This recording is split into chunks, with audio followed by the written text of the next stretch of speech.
Okay, this is the Rugby Strength Show, and today I'm going to show you a couple of things you can do to improve your shoulder health and prevent injuries when you're playing rugby. So the first thing I'm going to show you is called no monies. This is my favourite exercise I use with my clients. All you've got to do is cross your hands in front of you, keep your elbows tucked into your sides, and open up as wide as you can without your elbows coming away from you. So from the side it looks like this. It does not look like this. And then kind of trying to cheat myself into getting movement, or what you find people do is they'll kind of stick their neck out and kind of try and stretch and get more movement here. All you got to do is keep everything perfectly neutral, perfectly still, elbows tucked in and open out here.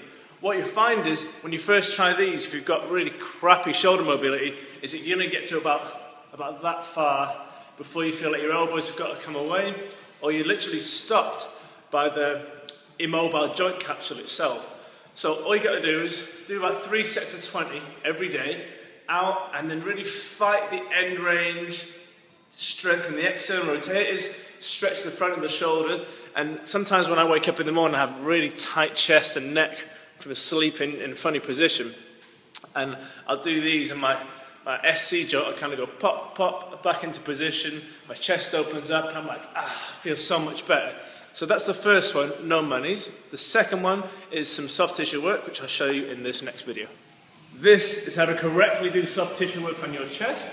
Get all those kinks and nasty bumps out. But if you do have a tight chest and you go into a tackle and you're forced backwards there, if you've got a tight chest, then it's going to pull on the insertion points in the upper arm, and you're going to get some sort of tear or real stinger type injury in the top of the shoulder there. So get yourself on a crossball. Any type of ball will work best, but with an upright, the crossball sticks to it really nicely, so this is a great tool to use. Get your arm, put it behind your back, and put the crossball just underneath your collarbone there, and then just kind of push into the upright, and then force the ball down towards your belly button. I'm pushing my body up, but the ball's going down. Then relax, come back, push in, down towards my belly button, towards my belly button. Just a couple of times till you feel it. The pain that you first hit in there is going to start creeping into other areas of your chest. So what you've got to do with the ball is chase it, and this is highly individual. But for me, the pain now is moving towards my arm. So I'm going to open my arm up, get a different angle, lean away from it, and I'm moving the ball from here towards my arm. And I'm just going to chase it there for a couple of rolls, and now I can feel it dropping right down into the top of serratus anterior there. So I'm just going to get right on top of it, open up, roll in there. But I mean, the pain might go after a couple of rolls, it might drop into the top of the arm, even up into the traps. But get your ball, put your arm behind your back, and you can use a wall, or you can just get a tennis ball or a cricket ball and do this lying down, face down on the floor.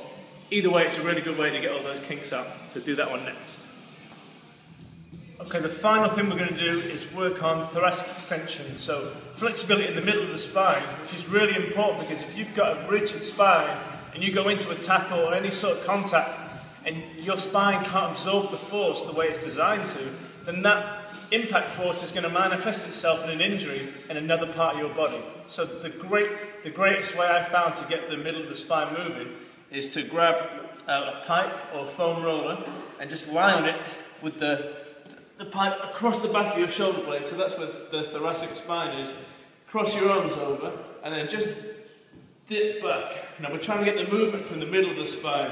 So don't move your head back and think that you're doing it correctly. The movement's got to be from the middle of the spine. At first, and if you've never done this before, it might feel like there's absolutely no movement. But keep at it for a couple of days, maybe even a couple of weeks, and you will eventually get a bit of movement in there. And you can roll it to feel that you kind of create a bit more space in there, and then extend again. Or you can go side to side and smash it,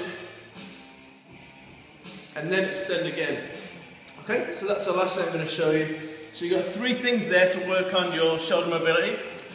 No monies, soft tissue work for the chest, and work on thoracic extension. Okay, so that's a question from Bury Broncos Rugby League Club. If you've got a question that you want me to answer on the Rugby Strength Show, just email me at rawstrengthgym@gmail.com. This is the Rugby Strength Show. I'm Anthony Shaw in the Raw Strength Gym. Thanks for watching, and I'll see you later.